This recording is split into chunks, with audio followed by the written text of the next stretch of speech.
This presentation is brought to you by the City of Greensboro's Economic Development and Business Support Office.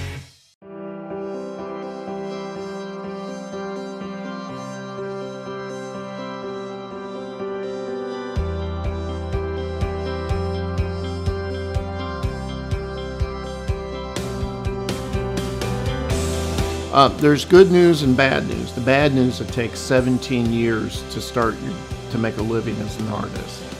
The good news is it takes 17 years to make a living as an artist. If you hear 17 years, most people go, oh, that's never going to happen. But that it can happen in 17 years is the hopeful part. This is not a typical business. It's not like a car, making a car or selling tires or building a house or anything like that.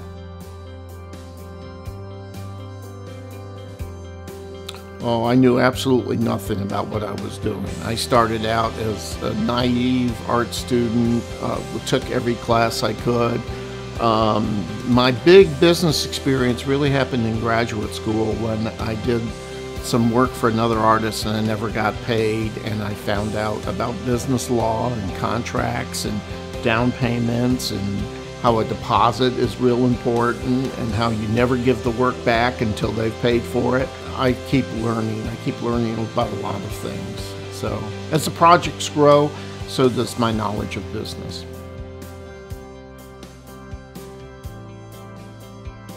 My biggest challenge every day is in some way to do something that has meaning and purpose, and yet we can pay the bills. I guess you could call it a balance, but you know, most businesses are in the business of making money, and we have the problem of we're in the business of creating our passion, and that's very hard to do some days, and then other days it's real easy.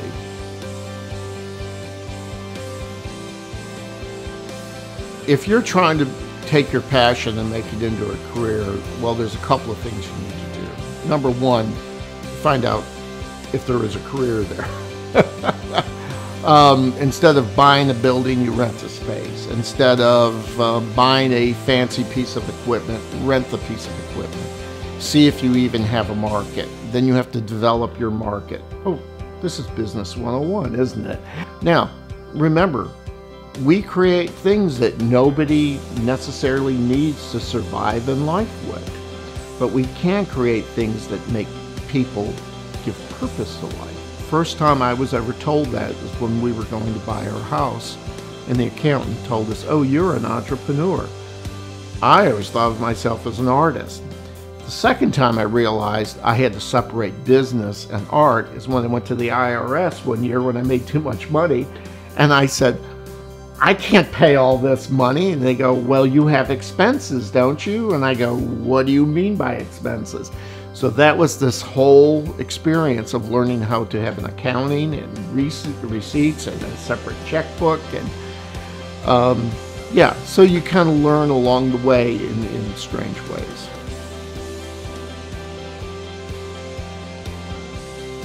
There are resources here that I thought would be found in other big cities like Buffalo or Cleveland, and then we find out the same resources are not only here but better.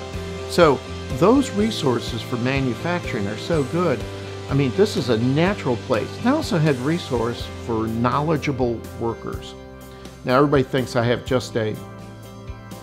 just have art students working for me. Well, no, I have skilled workers that work for me. They have to go to school, they have to learn welding, they have to learn certified welds, then we test them here. So you got the materials, you got the people, and then we have a transportation ease here that is just phenomenal. Because we do a lot of sculpture shows and commissions, we're constantly looking at how many miles away or how many hours away is it to drive there to install the work, deliver the work, whatever. And 90% of our jobs are within a 12-hour drive. So that is That is a marvel for this area that we have slowly really realized now that we've been traveling all over. An arts-based and creative economy is often, in industries are often overlooked. They create jobs, they do create investment, but more than that, they create an energy, they create a vibe for a city that makes it a place where people want to work, where people want to live, and more importantly, help you to recruit new businesses and make sure that the ones that are here will expand in the future. Public art is the front porch for every town. It tells you what you're about, what you tolerate, what you don't like, what you love, what's beautiful, what's ugly. And that public art can say a lot about a town. It can welcome people, it can move people away. It can say these are people that are thinking, that are alive, that have ideas, and I want to be a part of that. Creative industries of any kind and all kinds are important to the vibrancy and health of the economy. I'm not just talking about artists in studios. We're talking about filmmakers. We're talking about playwrights. We're talking about authors. We're talking about potters. These kinds of creative endeavors will succeed in our community because we embrace them.